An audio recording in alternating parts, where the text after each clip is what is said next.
So the Capital One Venture X is commonly thought of as the best premium travel credit card on the market, and that's mostly because it's known for having valuable features, a lower annual fee compared to its competition, plus only a couple of credits to manage that are super easy to use and can fully offset that annual fee. However, after Capital One recently implemented a massive devaluation to the airport lounge access in the Venture X, we've started to see a lot of people now question whether this $395 per year credit card is still worth it in 2026. So in this video, I want to give you guys my updated review on the Capital One Venture X, including two controversial opinions I have about it that could impact the way people view this card within the overall credit card landscape moving forward. But as always, let's go ahead and just jump right into things by first taking a look at the value of the welcome offer on the Venture X before we get into everything else I want to talk about here. So the offer that Capital One's been running for this card over the years has typically been for 75,000 miles, and that's after spending $4,000 within the first 3 months from account opening. Now those 75,000 miles are going to have a minimum value of 1 cent per mile each when redeemed for certain stuff like travel booked through Capital One or a few other things. So that would make a welcome offer like this worth at least $750. But if you're like me and you know how to find award availability with the hotel and airline partners on this card, then transferring those miles can get you upwards of 2 cents per mile or higher for closer to around $1,500 in value. Now in late 2025, we actually saw Capital One launch a limited time 100,000 point offer on the Venture X, and we hadn't seen an offer for that many points since the card launched over 4 years earlier in 2021. But because elevated offers like this are just so rare on the Venture X, I don't think you can reliably predict that another 100K offer is going to come around again soon if you're still waiting to apply. So honestly, even if you end up taking advantage of something like that standard 75K offer, that's still a pretty good deal because the value from that bonus in year one is going to easily help to offset the $395 annual fee. And if you ever want to learn more about this card to see what offers are currently available for it, then I'll go ahead and leave a link down below where you can see all that stuff. Now, on top of the welcome bonus, the other benefit you're going to start getting in your first year with the Venture X comes in the form of a $300 annual travel credit for bookings made through Capital One Travel. So between earning 75,000 miles that are worth at least $750 and that $300 travel credit, that's $1,050 of year one value. Subtracting that from the $395 annual fee gets you an effective annual fee or a net out-of-pocket cost in year one of minus $655. So just like pretty much any other premium credit card out there, it can make sense to try out a card like this for at least 1 year simply because of the way the initial numbers work. Now, a couple of things to be aware of with that $300 travel credit. So first, that credit is going to be applied to travel purchases at checkout through Capital One's portal like you can see here, so not as a statement credit after your purchase. And second, according to the terms, it can be used in whole for a single purchase or in part over multiple purchases. Just keep in mind though that this is not going to be a calendar year type of credit that's active from January through December because the timeline is based on your card member year. So don't forget to use the full $300 of this travel credit before your next account open date anniversary because that's when this credit resets. Also, the one thing that people always bring up about this credit is the fact that it can't be used when booking travel directly on something like a hotel or airline's website because again, it has to be used when booking through Capital One. And normally I'm not a fan of being forced to book through travel portals, but Capital One's portal is a bit of an exception in my opinion. That's because Capital One Travel offers features that many other credit card issuer portals just don't give you, like price drop protection. So if you book a flight that Capital One recommends and then the price drops within 10 days, you're going to be able to get up to $50 in travel credits for that difference. Capital One also offers price matching, where if you find a better price outside of Capital One Travel and then you let them know within 24 hours of booking an eligible flight, hotel, or rental car, then they're going to give you a travel credit for the difference on that as well. And I've actually used both of these features in the past with the Venture X that my wife has in our 2-player credit card setup. What I honestly recommend here is to shop around on multiple websites for the best price anytime you're trying to book something like a flight or a hotel stay. And then if you find something that's cheaper elsewhere but you want to book it through Capital One, then just book it through Capital One, but document that other cheaper price you found, and then go ahead and give Capital One a call immediately so that way they can take a look at this and give you that travel credit for the difference if you're eligible. Now, Capital One's travel portal is by no means perfect. So for example, if you want to book a hotel through their portal, then there's going to be a good chance that status benefits won't apply at the moment if you have that with a certain hotel program, because this is technically a third-party booking. But in many situations, Capital One Travel definitely does have enough features to be worth using, including some nice elevated multipliers that could allow you to earn a lot of Capital One miles. We'll get to those multipliers next here in just a minute, but one other benefit you're going to get on the Venture X that can also help to easily offset the annual fee is going to be a 10,000 mile anniversary bonus. Now, these 10,000 miles also have a value of at least 1 cent per mile for $100 towards travel, or again, potentially more if you know how to transfer them. And the important thing to understand with this benefit is that you're going to get these 10,000 miles every year, but that's starting on your first account anniversary. That means we're not going to factor in the value from this anniversary bonus in year 1, but we will factor it in once we hit year 2 with the Venture X. So in year 2 and beyond, we're getting $400 of annual value from the combination of the $300 travel credit with the 10,000 mile anniversary bonus that's worth at least $100. So subtracting that from the $395 annual fee gets us an effective annual fee of minus $5. Now this is where you hear most people say the cliche thing that Capital One is basically paying you $5 every year that you have the Venture X. And that's one way to look at things, but the way that I look at it is that these two main credits here on this card are going to fully offset the annual fee pretty easily for most people. So to me, that means all the other features on the Venture X are essentially pure value profit. There's no long list of credits that I've got to keep track of that would otherwise make the Venture X feel like a coupon book, at least for now. And that's what's been helping this card look a lot more favorable in recent years compared to other top tier travel cards from issuers like Chase or American Express, because they did go down that dark side path of adding countless credits that have to be used in very specific ways. All right, so now that the annual fee is easily offset for most of you watching this, that's going to bring me to the next major thing that's going to put value back in your pocket every time this card's used, and that would be the spending multipliers. So with the Capital One Venture X, you're going to be able to earn 10x miles on hotels and rental cars booked through Capital One Travel, 5x miles on flights and vacation rentals booked through Capital One Travel, and 2x miles on all other purchases. Now obviously those travel multipliers sound really good on the surface, but again there is that limitation of only getting 10x or 5x miles on travel booked through Capital One instead of getting that on stuff booked directly on other websites. However, for a lot of cardholders, those elevated earning rates combined with the stuff we talked about before like price drop protection and price matching from Capital One Travel, all of those benefits together can be enough in many situations to make booking in this portal pretty appealing. It all depends on your own personal situation though, so as always, your mileage may vary with just how valuable or how limiting it can feel when being forced to use Capital One Travel. But even if you set aside those travel multipliers, the reality is that many people end up getting the Venture X simply because it's one of the best catch-all credit cards in the game. Earning 2x miles per dollar on any miscellaneous spend is really valuable to have in your credit card strategy. And to make things even better, the Venture X is a Visa Infinite card that's going to be widely accepted around the world, and it's also got no foreign transaction fees, which also makes it a good option to use outside the US. Now next here, I want to talk about some of the additional benefits that come with this credit card, including airport lounge access, which again was just recently devalued. But before we get to that, let's go ahead and touch on some other stuff first. So with the Venture X, you can also receive up to a $120 credit to cover the cost of either global entry or TSA PreCheck, and a lot of other top tier travel cards already have credits like this as well.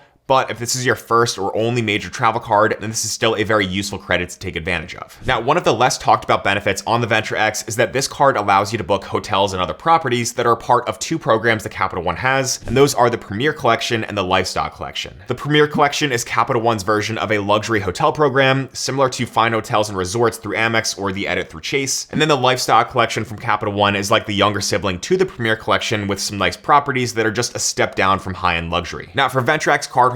booking through Capital One with the Premier Collection is going to get you benefits like 10x miles earned on your stay, a $100 experience credit that varies by property, as well as a room upgrade when available. Plus, you can also get early check-in and late checkout when available, free daily breakfast for 2 people, and complimentary Wi-Fi. The Lifestyle Collection is similar, but does not typically come with free breakfast, and you're only getting a $50 experience credit. But both of these collections could give you some nice additional value on some hand-picked properties from Capital One. The Venture X offers some nice car rental benefits as well, including Hertz President's Circle status, which I personally use all the time because I can easily get upgrades as well as super fast pickup and drop-off service. And then you also get primary auto rental coverage here. Primary coverage is often better than secondary coverage because it means that if there was ever a claim, then you would go through the insurance provided by the Venture X first instead of your own insurance. And reading the terms here, this primary coverage is going to cover you for theft, damage, and valid loss of use charges as long as your card is used to initiate and complete your entire car rental, and as long as you decline the rental company's collision damage waiver. As always though, make sure that you do your own research and understand your own insurance needs for what is and is not covered here. But honestly, I only ever use credit cards that have primary coverage whenever I'm renting cars because it does save me money versus what the rental car companies would charge me for similar coverage. Now, the Capital One Venture X comes with a bunch of other insurance benefits and protections as well. So that's going to include things like trip cancellation and interruption insurance, trip delay reimbursement, common carrier travel accident insurance, lost luggage reimbursement, and more. There's also a cell phone protection benefit here where if you pay your phone bill with your Venture X, then if your phone is stolen or damaged, you can get reimbursed for up to $800 per claim after a $50 deductible. Again though, there's always details within the terms to this stuff, so I'm not going to bore you with all those details, but like I said before, you can go ahead and learn more about this card or any of its benefits with the link down below. Now, that is going to bring me to the airport lounge access on the Venture X, which again just went through a significant devaluation here at the start of 2026, and because of that devaluation, the Venture X just went from being a card that offered a ton of free guest lounge access to a card that basically offers 0 free guest access. So under the old airport lounge access policy on the Venture X, primary cardholders had unlimited access to Capital One lounges and Priority Pass lounges, and those primary cardholders could also bring up to 2 free guests with them. However, an additional trick that people learned about was that Capital One allowed authorized users on someone else's Venture X account to also have unlimited access to those lounges where they could also bring up to 2 free guests. And since you can add up to 4 free authorized users on the Venture X, that basically allowed one primary cardholder to effectively start a chain where they could bring up to 15 guests into lounges for $0 if they position their authorized users and their guests properly. That obviously led to a lot of overcrowding at these lounges with long wait times, and that's just not a good look when airport lounge access is one of the main selling points that people get excited about when they sign up for a card like the Venture X, so Capital One knew they had to eventually make some changes. Now personally, I think they should have never been that generous with the lounge guest policies in the first place, but as of February 1st, 2026, those policies have now officially been updated, so here's what guest access is going to look like moving forward. So now, primary Venture X cardholders can bring 0 free guests into lounges, but there are 3 new options for obtaining guest access at a cost. So first, Venture X cardholders can now receive a discounted pricing of $45 per visit per guest 18 and older, or $25 per visit per guest 17 and under, and then children under 2 can still enter for free. Second, Venture X authorized users can still be added for free for up to 4 additional cardholders, but the guest lounge access is no longer free because instead now, you're gonna have to pay an additional airport lounge access fee of $125 per additional cardholder per year. Paying that fee is gonna grant that additional cardholder unlimited access to Capital One lounges, Capital One landings, and participating Priority Pass lounges, but to me, paying that $125 per year for this privilege is probably not worth it unless you're going to be going to these lounges a lot. But then the third option is that you can also spend $75,000 on your Venture X account per calendar year to unlock the ability to bring up to 2 free guests to Capital One lounges or up to 1 free guest to Capital One landing locations. However, even if you hit that high level of spend, you can still no longer get free guest access with Priority Pass membership on this card. So that's a lot of stuff to keep in mind there, and this is definitely a major devaluation for the Venture X since a lot of people got this card because of how friendly the lounge guest policies were. But if there's going to be a silver lining here to this devaluation, it's that hopefully it'll help with the overcrowding and wait times. Solo travelers who are Venture X cardholders are honestly going to be the biggest winners from these updates, and then couples or families who relied on guest lounge access are going to have to make a decision on paying these new fees or not paying any of these new fees based on how often they might want to visit these lounges. Now, this recent devaluation is actually going to bring me to my 2 controversial opinions on the Venture X that I think could impact the way people view this card moving forward. So my first controversial opinion here is that Capital One will likely make some more updates to this card sometime soon. That's because the reality for many premium credit cards is that they have this sort of life cycle where every 4 to 5 years or so, they just get updated with higher annual fees and different credits or benefits to help justify those increased fees. We've seen this happen to a number of credit cards over the past couple of years, and since the Venture X has been unchanged for the most part since it launched in 2021, I think this recent update to lounge access could be a sign of more changes to come because we're kind of right in the middle of that 4 to 5 year window since that launch. To me, the Venture X seems like a prime candidate for a refresh of some kind because it really is a card that's felt too good to be true for a long time. And unfortunately, in the credit card game, one rule that I've come to understand over the past decade is that cards typically don't stay too good for too long. At the end of the day, the credit card companies are here to make money, and I'm not saying that the Venture X is losing money for Capital One because I don't know what the situation is, but when you look at how easy they make things with just those 2 credits that can fully offset a $395 annual fee every year, I just think we're going to see some sort of an update at some point in 2026 or maybe 2027 at the latest. Still though, I've got no proof of that happening, so I'm just purely speculating here. So maybe Capital One is going to prove me wrong and they'll keep the card the way it is, or at least keep the $395 annual fee. Or maybe right now they're focusing on other products first because there's also been some rumors for some kind of a Saver X card to be released sometime soon. We'll just have to wait and see how the rest of this year plays out.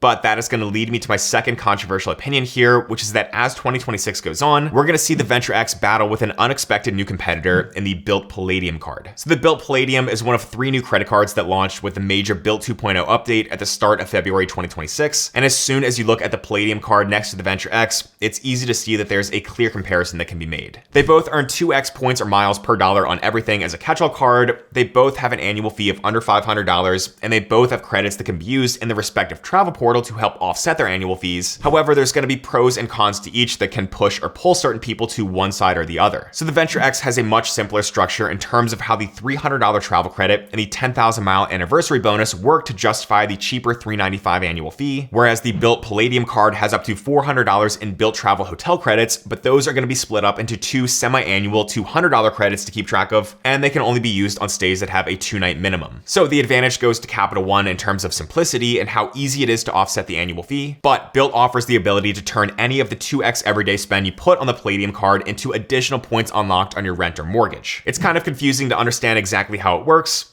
but it does mean that people can technically earn above 2x points per each dollar spent with Bilt on that Palladium card. So my opinion here is that we're gonna see a lot of people get value from the Bilt Palladium this year, despite how messy of a rollout Bilt 2.0 was, and Capital One is going to have to be very careful with any updates they might decide to make to the Venture X if that is something they're working on behind the scenes. I think the average person is still more likely to view the Venture X as being the better choice right now over the Bilt Palladium purely because of simplicity, even though the Palladium card is potentially the more valuable option in 2026 for people like myself because there's also a 50K sign-up bonus that's attached to it, but it is going to be very interesting to see where things end up once we reach the end of this year and start heading into 2027 between these two competing credit cards. Now, if you're considering the Capital One Venture X, but you still kind of want to understand how it might compare to Bilt 2.0 and that Palladium card when it comes to earning points on your rent or mortgage, then make sure to go ahead and check out this video over here on the screen next. That video dives into the math of how everything works, and I tried to break it down in a way that I think is a bit easier to understand. But let me know what you guys think about the Venture X in 2026. Is it still worth it after these lounge access changes? And are you going to be using it as a catch-all card yourself?